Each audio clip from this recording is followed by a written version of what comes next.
संजय राव, कोणतरी तुम्हाला आणि मला नाच्या म्हणून उल्लेख करतो, आपण नाचणारे म्हणून आपले उल्लेख करतो. आज मला तुम्हाला प्रश्न विचारायचा आहे, आणि कोणाला मतदान करणार या सुद्धा तुमच्या सत्सक बुद्धीला मला हात घालायचा आहे, साथ घालायची आहे. हात घालणं म्हणजे साथ घालायची आहे. होय, संजयराव कदम हे नेहमी पंढरपूरला वारीला एकादशीला जातात. होय, माझ्या पंजोबांपासून माघ महिन्याची एकादशीची वारी आमची घरची ठरलेली आहे. आम्ही पंढरपूरला जातो. पंढरीच्या पांडुरंगाच्या पायाशी त्या वाळवंटामध्ये आम्ही गळ्यामध्ये टाळ घालून आम्ही नाचतो. आमची चेष्टा करताना या तमाम महाराष्ट्रातल्या वारकरी बांधवांची चेष्टा होते. होय, गणपतीमध्ये संजय कदम असतील ना तर आम्ही नाल घेऊन त्या गणपतीची आरती करतो. आम्हाला तुम्ही टिंगलटावाळी करता. अरे आमची करत नाही तर त्या गणरायाची करता आणि गणेश भक्तांची करता, हे विसरू नका. दुसरी गोष्ट, आता कोकणामध्ये शिमगा झालेला आहे. या शिमग्यामध्ये विशेष करून आपल्याकडे तो नाच असतो ज्याला ते गोमुता नाच म्हणतात ना, ज्याला आपण शिमग्यातलं सोंग नाचवतो म्हणून म्हणतात. विशेष करून हा सण किंवा हा नाच कोणता समाज जास्त करतो?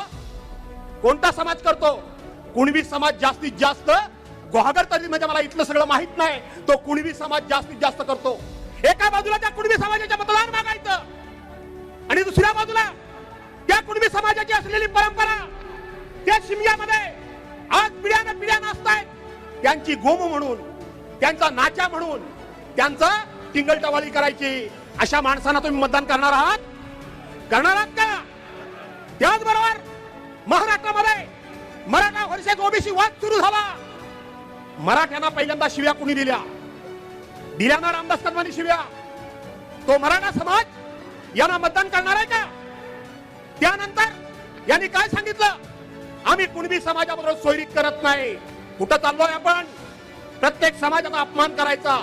दुसऱ्या बाजूला मुस्लिम समाजाला वाटेल त्या शिव्या द्यायच्या.